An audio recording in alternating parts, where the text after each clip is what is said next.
Gym join करते ही लगभग हर beginners के मन में एक ही सवाल आता है, बॉडी बनानी है लेकिन कौन सा सप्लीमेंट लूं? वे प्रोटीन, क्रिएटिन या फिर कुछ भी नहीं। अगर आप भी इसी कंफ्यूजन में हैं तो आज की ये वीडियो सिर्फ आपके लिए ही है। इंटरनेट पर हर किसी की अलग अलग एडवाइस मिलती है।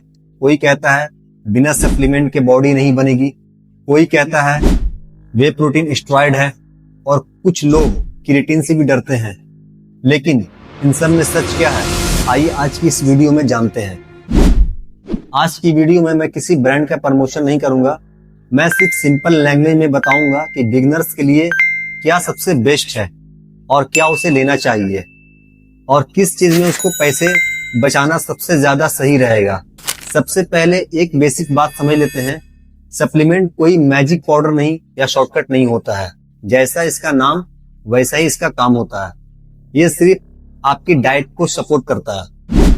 मान लीजिए आपको रोज 120 ग्राम प्रोटीन की जरूरत है, लेकिन डाइट से सिर्फ 90 ग्राम ही मिल रहा है, तो बाकी प्रोटीन को कंप्लीट करने के लिए आप एक वे प्रोटीन ले सकते हैं। ये एक कन्वीनियंट ऑप्शन बन सकता है। लेकिन अगर आप नॉर्मल खाने से ही अपना प्रोटीन टारगेट कंप्लीट कर लेते हैं तो सिर्फ ट्रेंड देखकर सप्लीमेंट लेना जरूरी नहीं है। इसलिए हमेशा याद रखिए, फूड फर्स्ट और सप्लीमेंट सेकंड।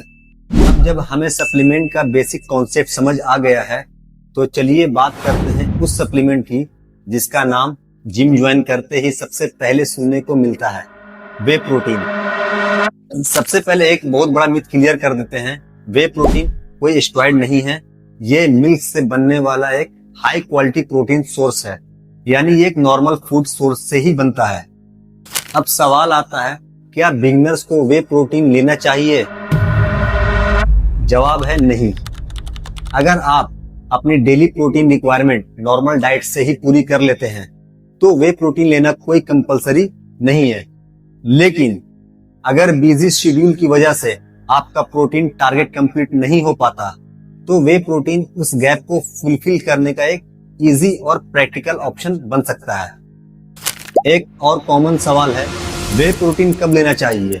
सच ये है कि टाइमिंग से ज्यादा इंपॉर्टेंट होता है पूरे दिन का टोटल प्रोटीन इनटेक। वर्कआउट के बाद लेना कन्वीनियंट होता है, लेकिन अगर जरूरत हो तो आप इसे दिन में किसी भी टाइम ले सकते हैं। सबसे इंपॉर्टेंट बात है आपका डेली प्रोटीन टारगेट कंप्लीट होना। अगर एक लाइन में कहूँ, वे प्रोटीन ना कोई शॉर्टकट्स है और ना ही कोई मैजिक पाउडर। ये सिर्फ एक प्रोटीन सोर्स है और कुछ भी नहीं। अब बात करते हैं उस सप्लीमेंट की जिसके बारे में इंटरनेट पर सबसे ज्यादा कंफ्यूजन है, क्रिएटिन। क्या ये सेफ है या वैसे ही डेंजरस है जैसा लोग इसके बारे में कहते हैं? तो चलिए सच जानते हैं। क्रिएटिन का नाम सुनते ही बहुत से बिगिनर्स के दिमाग में एक ही सवाल आता है, क्या क्रिएटिन सेफ है? इंटरनेट पर इसके बारे में बहुत सारी बातें सुनने को मिलती है, लेकिन हर बात सच नहीं होती। कुछ लोग कहते हैं क्रिएटिन किडनी खराब कर देता है, कुछ बोलते हैं इससे सिर्फ बॉडी में पानी भर जाता है। लेकिन हेल्दी एडल्ट्स में रिकमेंडेड अमाउंट के साथ क्रिएटिन को जनरली सेफ माना जाता है। एक बात और समझ लीजिए, क्रिएटिन मसल बनाने का मैजिक पाउडर नहीं है। ये आपकी स्ट्रेंथ और हाई इंटेंसिटी वर्कआउट परफॉर्मेंस को सपोर्ट करता है। बाकी रिजल्ट फिर भी आपकी ट्रेनिंग और डाइट पर डिपेंड करता है। अगर आप अभी बिगिनर हैं और अभी तक वर्कआउट और डाइट में कंसिस्टेंसी नहीं बनी है तो मेरी एडवाइस है, पहले इन दोनों में फोकस कीजिए, क्रिएटिन बाद में भी ऐड किया जा सकता है।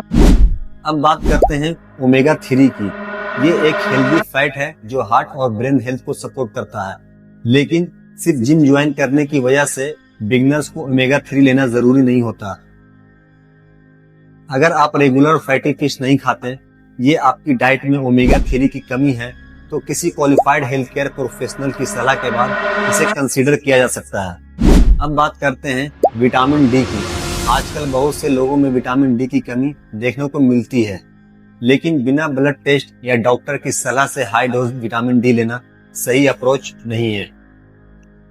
अब बात करते हैं मल्टी विटामिन की। कई लोग सोचते हैं कि रोज एक मल्टी विटामिन खा लेने से उनकी डाइट की कमी पूरी हो जाएगी, लेकिन सच ये नहीं है। कोई भी टैबलेट एक हेल्दी और बैलेंस डाइट की जगह नहीं ले सकता। मल्टीविटामिन कुछ सिचुएशन में यूजफुल हो सकता है, लेकिन हर बिगिनर्स को इसकी जरूरत नहीं होती है। सबसे पहले अपनी डाइट न्यूट्रिएंट्स को इंप्रूव कीजिए, उसके बाद ही सप्लीमेंट के बारे में सोचिए।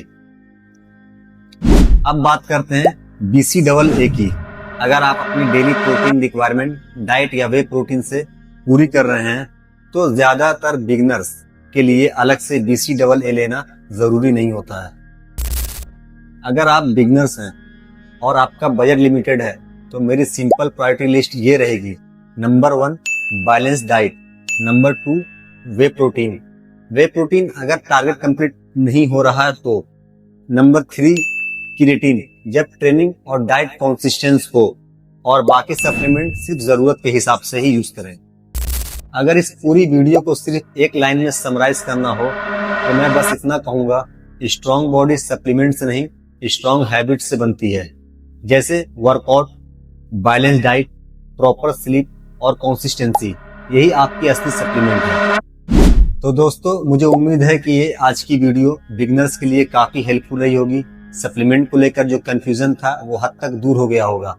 अगर वीडियो हेल्पफुल लगी हो तो लाइक कीजिए और कमेंट में बताइए कि आप कौन सा सप्लीमेंट यूज करते हैं, और अगर कोई तरह का कंफ्यूजन है तो भी आप कमेंट में पूछ सकते हैं। अगर आप beginner friendly science based fitness video Hindi में देखना चाहते हैं तो खान फिटनेस सेंटर को सब्सक्राइब करें, बेल आइकन को जरूर प्रेस करें। मिलते हैं आपसे नेक्स्ट वीडियो में। तब तक के लिए stay fit, stay strong. Thank you.